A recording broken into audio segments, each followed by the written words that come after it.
원전이라든지 또 소형 원자료, 그다음에 태양광 그리고 풍력 이런 쪽에서 관련된 테마가 일시적인 테마라고 저는 생각하지 않고요. 그래서 이런 부분들을 고려하면 한은이 어쨌든 물가를 잡아야 되겠다는 의지를 분명하게 표명한 거고요. 성장률을 조금 눌러서라도 물가를 잡겠다. 아직은 안심할 단계 아니다. 저는 원달러가 1,400원 간다고 외국인들이 다 팔고 나갈까? 그렇지 않을 것 같습니다. 왜냐하면 오늘 모신 분은 3프로TV 이코노미스트시죠. 김한진 박사님 모셨습니다. 안녕하세요. 네, 안녕하세요. 네, 일단 금리 인상 이번 주 주간이 상당히 중요하다. 특히 주말 어떤 결론이 날지 많은 분들이 좀 촉각을 세우고 있는데, 먼저 오늘 우리 금통위에서 금리 인상과 관련해서 발표가 있었죠. 그 다음에 이제 또 물론 다음 날 금요일이죠. 금요일에는 네. 이제 그 연준의 잭슨홀 미팅, 네. 잭슨홀 미팅이 예정이 돼 있고요. 일단 오늘의 한은의 금리 인상, 이것을 약간 좀 그때의 분위기로 봤을 때 좀 시금석이 되지 않을까 기대하는 분들도 있는데요. 오늘의 금리 인상, 일단 어떤 상황이고 어떤 코멘트가 나왔는지 좀 이야기해 주시죠.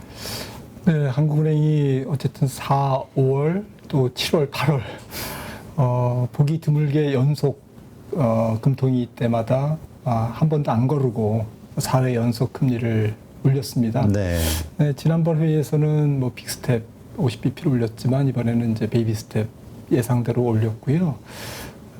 시장의 컨센서스에 부합되는 인상인데 결국 물가죠. 물가가 지금 치솟고 있기 때문에 7월 CPI가 6.3%를 찍었어요, 우리나라도.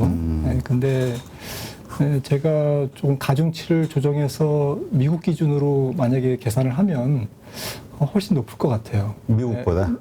미국보다는 6.3보다는? 네, 6.3보다는 조금 더 높게 나올 것 같아요. 우리나라 가중치가 좀 조금 주거비라든지 이런 것들. 그렇죠. 우리 뭐 부동산 쪽에 들어가지 않았다고 하니까. 네, 그래서 이런 부분들을 고려하면 한은이 어쨌든 물가를 잡아야 되겠다는 의지를 분명하게 표명한 거고요.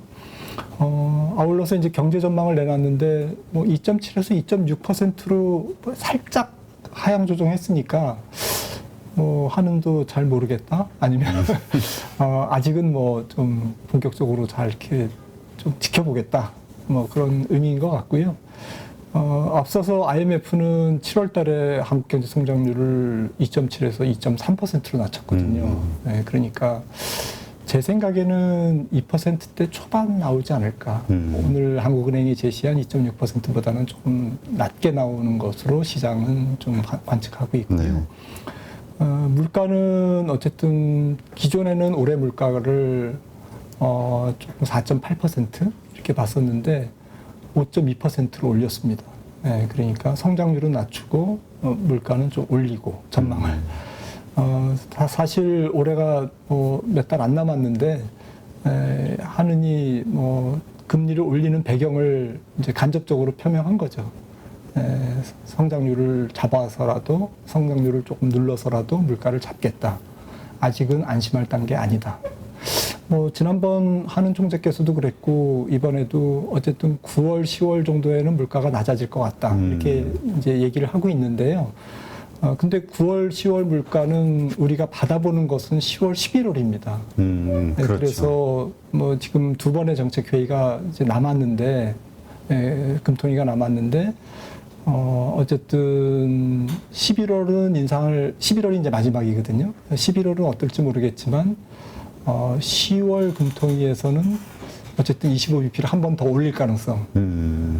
특히 지적해 주셨듯이 연준이 어쨌든 9월 달에 50bp를 올릴지 75bp를 올릴지는 모르겠지만 연말에 연준의 기준금리가 대략 최소 3.5, 조금 높아지면 3.75 정도까지 올라갈 가능성이 높은데 우리나라 금통위가 남은 두 번의 정책회의에서 25bp를 계속 올려야 3.0이거든요. 네. 그러면 한미 기준금리 차가 최소 50bp, 많이 벌어지면 75bp. 오히려 미국이 더 높은 거죠. 네. 그렇기 때문에 하는 입장에서도 미국을 무시할 수도 없고 미국의 통화 정책을 무시할 수도 없기 때문에 아무튼 뭐 일단 결론적으로 10월은 25bp 인상이 거의 확실하고 11월은 뭐 일단 물가를 그동안 이제 그 사이에 이제 발표되는 물가를 보면서 할 텐데 제 생각에는 계속 25bp 올해까지는 올릴 것 같습니다. 일단 뭐 말씀하신 대로 낮아진다 해도 네. 뭐 5%대 4, 5%대 된다 해도 이건 되게 높은 거니까. 그렇습니다. 네. 근데 일단 오늘 이렇게 0.25bp, 25bp 그 금리 인상에 대한 뉴스가 나왔는데 증시는 별 영향을 안 받은 것 같아요. 계속 상승세를 유지했거든요. 네. 이거는 어떻게 해석을 해야 될까요? 시장 컨센서스가 25bp 인상에 맞춰졌기 때문에 채권 시장에서의 금리도 3년 국고채가 3.3% 미리 튀었고요. 그리고 어쨌든 기대치에 부합되는 금리 인상이었기 때문에 일단 시장은 뭐 그냥 뭐 부담스러운 한 가지 뉴스가 좀 해소됐다. 그런 정도로 이제 쿨하게 반응한 것 같습니다. 네. 그 많은 분들이 그 이번에 그 이창용 총재, 한은 총재 같은 경우는 연준 의장처럼 뭔가 이 정치적 수사, 네. 이 말을 통해서 시장을 소통을 잘 하는 것 같다라는 표현을 많이 하시더라고요. 이게 시장을 좀 안정화시키는 심리적 지지대가 되는 거 아니냐, 이런 의견도 있던데요. 네, 조금 스타일이 다르시죠. 전임 총재 여러분들과는 좀 다르신데, 뭐 시장에서는 뭐 약간 너무 말씀이 많아서 좀 이렇게 시장에 혼선을 준다 이렇게 얘기를 하는 사람도 제가 이제 봤습니다. 아, 그래요? 양쪽이 있군요. 하지만 전체적인 의견은 어쨌든 소통을 좀 반기는 그런 분들이 더 많고요. 아무래도 이제 뭐 한국은행이 적극적으로 소통하면 미리 이제 좀 예방 주사를 맞을 수도 있는 거고, 그리고 느닷없이 어쨌든 시장에 부담스러운 돌출적인 통화 정책 가능성이 없지 않습니까? 그 부분이 바로 이제 불확실성의 사전적인 제거 이런 측면에서 저는 소통을 하시는 게 좀 나쁘지 않다고 생각합니다. 네. 일단 인플레이션에 대한 거는 이제 말씀하신 대로 9월서부터 좀 낮아질 거 아니냐, 그러니까 이제 네. 정점을 찍은 거 아니냐 이런 얘기인데 이것이 한국 경제에 그러면 긍정적인 영향을 미칠 것이냐, 아니면 이러한 그 금리 인상을 통해서 뭔가 더 이렇게 변동성이 커질 것이냐, 의견이 좀 분분하잖아요. 특히 요즘 보면은 부동산 시장이 좀 심상치 않다라는 뉴스가 많이 나오거든요. 그러니까요. 우리나라 일단 그 부동산이 아킬레스건이죠. 가계대출이 지금 2021년, 20년, 21년 거의 연간 110조씩 늘다가 올해 조금 주춤하는 듯 했다가 다시 2분기에는 늘었어요. 가계 부채가.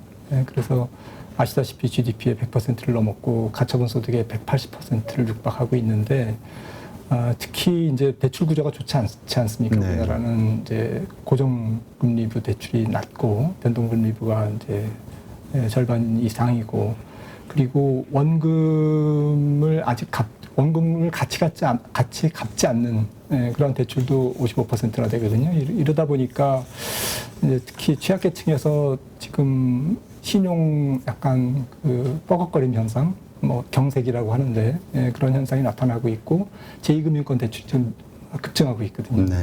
이제 이런 부분들이 지금은 괜찮은데 어떻게 해서든 이제 버티죠. 버티는데 이게 이제 길어지면 내년 가서는 이제 경기도 안 좋은데 금리는 좀 잘 안 떨어지고, 한 번 오른 금리는 만약에 잘 안 떨어지면 가계대출 쪽에서 이제 좀 상당히 연체율이 더 급등한다든지, 또 기업부채 부분도 우리나라가 조금 취약합니다. 상장기업에 굉장히, 저도 통계를 보고 놀랐는데요. 네. 금감원 통계를 보고 놀랐는데, 영업이익으로 이자를 못 갚는, 소위 이자 보상 배율이 1 이하인 기업이 30%나 되더라고요. 엄청 많네요. 코스닥 코스피 기업 다 포함해 시켰어요. 그러니까 생각보다는 많고, 외관법인으로 확대하면 더 올라갑니다. 근데 이것도 좀 1년 전, 뭐 6개월 전 통계거든요. 그 사이에 금리가 계속 올랐지 않습니까? 그렇죠. 경기는 계속 내려가고 있고. 그러니까 이런 부분들이 올해는 문제를 안 일으키지만 내년도에는 약간 신용 텐트럼을 일으킬 수 있고, 이 신용 텐트럼은 사실은 뭐 무슨 금융위기가 온다 안 온다 이런 걸 떠나서 경제 성장률을 조금 더 갉아먹는 성장의 활력을 더 이렇게 누르는 그런 암적인 존재거든요. 네, 그렇죠. 이런 부분들이 내년에 또 성장률을 좀 낮게 만드는 그런 요인으로 작용할 것 같습니다. 네, 그렇군요. 일단 우리가 인플레이션과 관련해서는 이제 국제 원자재 가격 시장을 안 볼 수가 없잖아요. 이것에 의해서 이제 맞습니다. 전반적으로 네. 더군다나 우리 같은 경우는 원유를 100% 수입을 하고 있으니까 네. 지금 어떻습니까? 지금 원자재 시장은 어떤 뭔가 좀 네. 암초 같은 게 없는 것인지. 뭐 지금 거대한 암초가 그 코앞에 있죠. 지금 유럽발 아시는 바와 같이 천연가스발 세계 에너지 위기가 지금 시한폭탄처럼 지금 째깍째깍 다가오고 있는데 저 겨울이 되면 도대체 어떻게 견딜 네, 거냐? 보통은 그렇다고 그럽니다. 뭐 여름철에는 재고를 확보하고 그래서 이제 겨울에 이제 조금 그런 축적된 재고를 사용하는 그런 상황인데 지금 유로존 같은 경우에 닥치는 대로 재고를 확보하지만 턱없이 지금 재고가 2년 평균 수준에 비해서 굉장히 낮은 상태에서 지금 당장 8월 말에 3일간 일단 러시아가 가스 밸브를 잠그고 어쨌든 9월 달에 다시 재가동한다고 해도 어쨌든 전체 용량의 20% 캐파의 20%를 지금 공급받으면서 이제 동절기를 맞는다면 일단 뭐 이렇게 유럽의 문제가 아니고 이거는 이제 지금 유로존이 러시아에 대한 천연가스 의존도가 35%, 원유 의존도는 러시아에 대해서만 20%거든요. 근데 어쨌든 천연가스 의존도가 35%가 넘으니까 이게 지금 제대로 공급이 안 되니까 뭐 카타르라든지 중동에서 이제 천연가스를 수입해야 되고 네. 천연가스가 없으니까 원유 수입도 더 늘려야 되고 또 석탄이나 이제 심지어는 뭐 저급 석탄, 갈탄이라고 그러죠. 이런 것도 수입하고 그리고 대서양을 건너서 이제 액화시켜서 LNG선에 담아서 또 지금 미국산 천연가스를 수입하고 이러다 보면 전 세계 에너지가 이제 꼬이거든요. 동절기를 지나면서 전 세계 유가가 다시 또 올라갈 가능성. 지금 간신히 어제 브렌트유가 뭐 100불 다시 이제 조금 살짝 고개를 들었습니다만은 아무튼 이게 한 110불, 120불 뭐 이렇게 올라갈 가능성이 지금 확률적으로 계속 높아지고 있습니다. 이 러시아 문제가 해결이 안 되면요. 다행스러운 거는 여타 이제 구리라든지 알루미늄, 니켈 이런 그 메탈 금속하고 또 곡물 가격 이런 것들이 안정돼 있기 때문에 겨울철은 이제 그래도 다른 원자재가 안정돼 있기 때문에 조금 중화작용을 보이겠지만 네. 하지만 뭐 원유가 제일 중요하니까요 지금. 그렇죠. 이 부분이 지금 최대 지금 세계 에너지 위기를 어떻게 이제 겨울철을 잘 극복하느냐 굉장히 걱정스럽습니다. 네. 근데 참 이 석유와 관련해서도 참 골치 아픈 게 뭐 이번에 사우디가 이게 좀 오펙 회의에서 좀 실망을 했잖아요. 증산 규모가 좀 네. 작아서.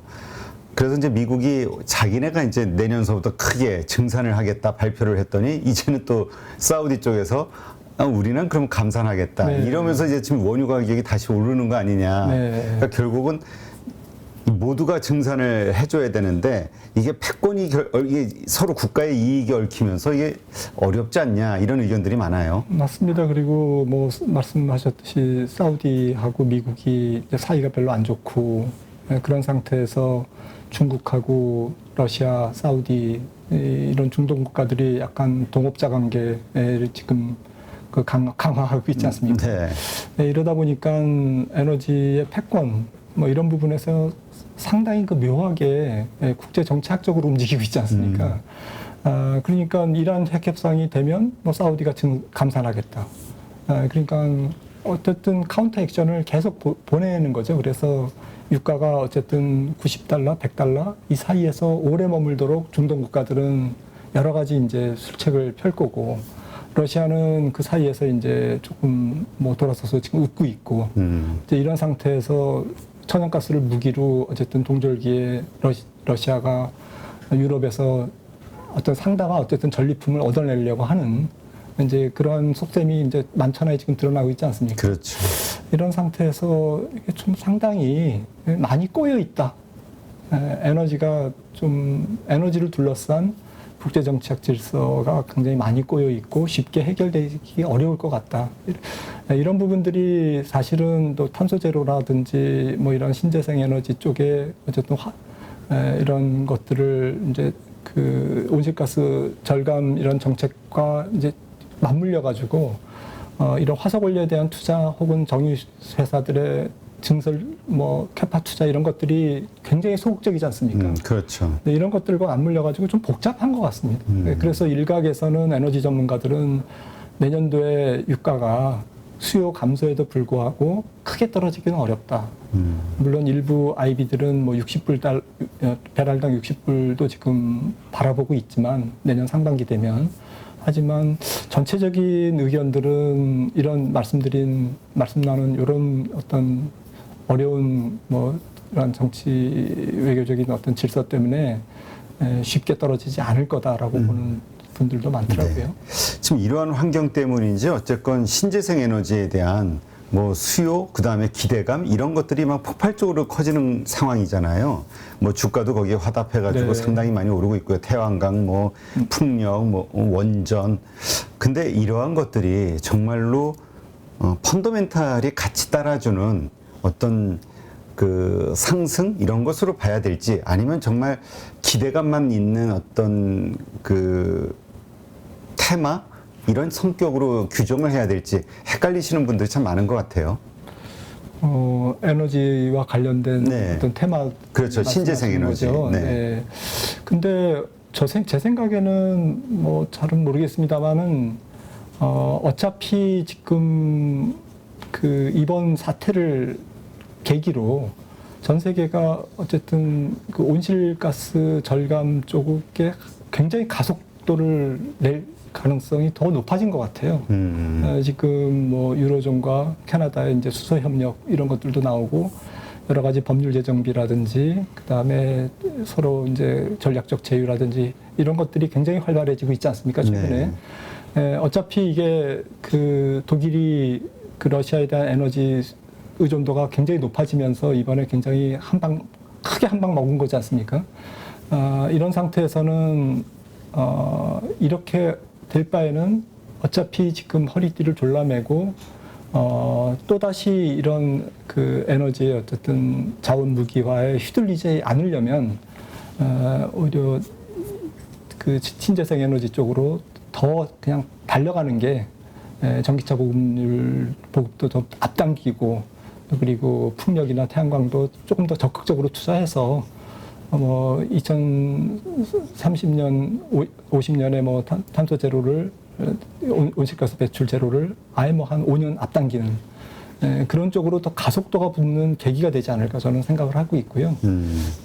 결국 그 한 국가의 지나친 어쨌든 에너지 의존도에 어쨌든 그게 효율적이지만 단기적으로는 효율적인 것 같이 보였지만 결과적으로 굉장히 곤혹을 치를 수밖에 그렇죠. 없는 이런 부분들을 뼈저리게 지금 서방이 그 체험하고 있기 때문에 상당히 에너지 정책에서 큰 변화가 있을 것 같습니다. 그런 측면에서는 우리나라의 원전이라든지 또 소형 원자로요, 그 다음에 태양광 그리고 풍력 이런 쪽에서 관련된 테마가 일시적인 테마라고 저는 생각하지 않고요.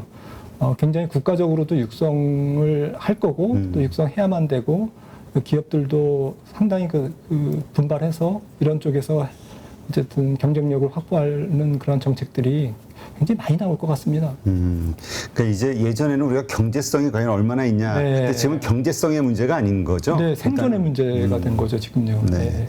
알겠습니다. 하여튼 우리가 그 계속해서 이렇게 수입을 하는 에너지들을 수입할 수밖에 없는 국가에서 이러한 것들이 한국 경제에 어떤 영향을 미칠 것이냐. 이것이 이제 우리가 왜냐하면 계속 이제 무역수지 적자를 내고 있고 또 환율이 계속 급등을 했잖아요. 1340원까지 맞습니다. 돌파했다가 이제 오늘은 좀 가라앉았지만 이게 과연 어떻게 한국 경제가 이러한 국제 정세 속에서 어떤 그 뭐라 그럴까요? 그 위치를 차지할 것이냐, 환율의 움직임은 어떻게 될 것이냐, 이게 이제 투자자들은 가장 네. 궁금해하는 것 같아요.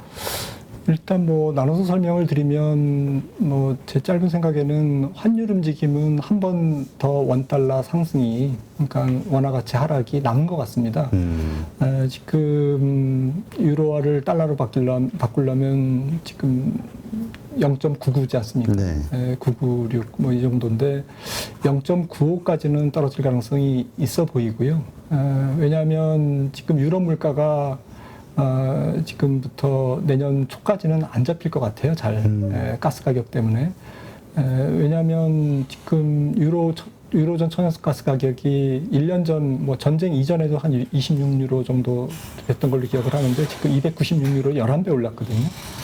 그러니까 3월 이후에, 전쟁 이후에 더 가파르게 올라서 이게 지금 독일이나 모든 유로존 국가들의 전력요금 상승으로 이어지고 있고, 이건 뭐 전체적으로 에너지 가격이라는 것은 소비자 물가의 직격탄이지 않습니까? 그렇죠. 근데 이게 지금 벌써 이제 10월이면 난방을 또 돌리기 시작해야 되는 이런 상황에서 그 유로화가 결국 약세로 가는 어쨌든 촉매 역할을 한다라는 거죠. 스태그플레이션. 유로존의 심각한 스태그플레이션 징후가 아니라 거의 확인이죠. 스태그플레이션이 유로화를 조금 더 짓누를 가능성. 그러니까 0.95라면 뭐 한 4%나 5% 정도 더 절하되는 거거든요. 그러면 원달러로 보면 지금 1340원에서 1400원 정도 터치한다라는 얘기고, 엔화는 136엔에서 142엔, 그 다음에 달러 인덱스는 뭐 108 정도에서 114 정도, 이 정도까지 올라간다는 얘기거든요. 네. 그러니까 결과적으로 어쨌든 환율에 한번 에너지발 텐트럼은 있을 수밖에 없다. 근데 그거는 좀 짧게 지나갈 것 같아요. 네. 지속적이진 않을 것 같습니다. 그런 측면에서 투자자분들이 너무 걱정할 필요는 없는 게, 저는 원달러가 1,400원 간다고 외국인들이 다 팔고 나갈까? 그렇지 않을 것 같습니다. 왜냐하면 달러 표시로 본 뭐 지금 우리나라 블루칩들의 가격은 상당히 싸져 있고, 네. 고작 한 4, 5% 절하되는 것은 그들 입장에서는 사는 구간이지 파는 구간이 아니거든요. 아, 그래요? 네. 만약에 1,400원을 넘어서 1,500원, 600원 간다, 뭐 엔화가 150엔 간다, 이러면 이제 차원이 다른 얘기지만, 이제 그건 좀 극단적인 예측이라고 생각이 되고요. 아직까지는. 그렇게 될 수도 있겠지만 확률이 낮고, 그리고 전 세계 지금 이머징 국가가 거의 다 망가졌습니다. 네. 뭐 터키는 말할 것도 없고, 러시아도 내년도 성장률이 조금 회복은 되지만 좀 어쨌든 거래도 안 되고, 지금 금융 거래도 안 되고 하기 때문에 쉽지 않고, 차 띄고 포 뛰면 동유럽 뭐 헝가리라든지 체코 이런 때는 지금 마이너스 성장률을 지금 거의 보이고 있지 않습니까? 그래서 신흥국 쪽에서 갈 데가 없기 때문에 최근에 외국인들도 7월 1일 이후에 거의 한 4조 산 게, 4조 넘게 샀죠. 코스피를.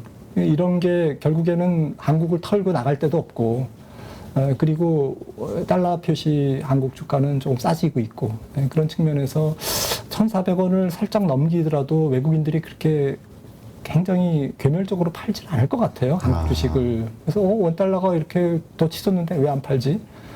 좀 의아해하는. 네. 오히려 내국인들이 얘네들 왜 안 팔지? 그러니까 오히려 사잖아요. 네네.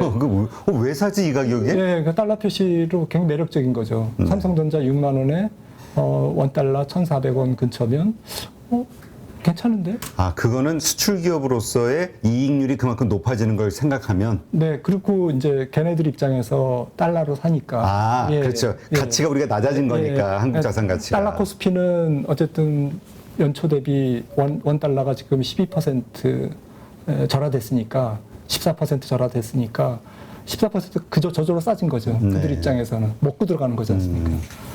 거기다가 조금 뭐 더 절하되면 뭐 좀 더 사면 되는 거고요. 그래서 이게 1,500원, 1,600원 가는 상황이 아니라고 보기 때문에 외국인들이 그렇게 큰 폭의 어떤 매도 행렬은 아닐 것 같고요. 그리고 제 생각에는 항상 위기가 기회였지 않습니까? 그렇죠. 그런 측면에서도 지금 예전에도 뭐 조금 국지적으로 일본이 뭐 수출 안 해 이러면서 우리나라 수입 대체 반도체 선언하면서 소재. 네, 그렇게 했듯이 이번에도 정말 기업들이 좀 소재, 부품, 장비 그리고 조금 강한 어쨌든 제조업 강국의 필요성 이런 게 있어야 원화를 방어할 수 있고 국제 수지를 방어할 수 있고 또 전 세계 어쨌든 무역 분쟁에서 휘둘리지 않고 또 미국의 특히나 이제 좀 그 소부장이 약간 스플릿되는 그런 움직임이지 않습니까? 네. 공산 진영하고 민주 진영하고. 그러게요. 이번에 뭐 2차 전지 자동차와 관련해서도 그렇고요. 치포 성명도 그렇고 인플레이션 법안도 그렇고 이런 측면에서 미국의 행정부가 어느 정당이 들어오든지 간에 그거는 크게 안 바뀔 것 같아요. 이거는 경제 문제와 정치 문제가 노선 문제가 그동안은 이제 따로 갔다가 이거는 이제 같이 일치하는 굉장히 큰 국제 질서의 변화를 의미하기 때문에 우리나라 기업들 입장에서는 동물적 감각으로 이게 지금 찬스다. 위기지만 찬스다라고 지금 느끼고 있을 거고 기업들이 굉장히 분발할 것 같습니다. 네. 그래서 정부만 조금 더 도와주면 산업정책 측면에서 뭐 세금, 법인세 인하라든지 뭐 어쨌든 투자세 공제라든지 이런 부분들을 더 조금 기업들을 조금 이렇게 도와주면 제 생각에는 이게 나중에 한 5년, 10년 지나서는 우리나라가 소부장 강국이 되는 어쨌든 계기가 될 수 있다. 이렇게 생각을 합니다. 네, 알겠습니다. 그러니까 현재 우리가 아까 말씀하신 대로 여러 가지 어려운 뭐 그러니까 금리의 역전, 네, 네. 그다음에 환율, 그러니까 그 원화의 그 가격 하락 이러저러한 요소에도 불구하고 오히려 외국인들이 살만한 요소가 될 수 있다. 네, 네. 한국의 경쟁력은 아직도 유지가 되고 있다. 이렇게 보면 되겠네요. 네, 알겠습니다. 누구나 1시간 안에 200개 종목에서 좋은 종목을 고를 수 있는 그런 능력을 배양할 수 있도록 제가 도와드리려고 그렇게 하고 있습니다.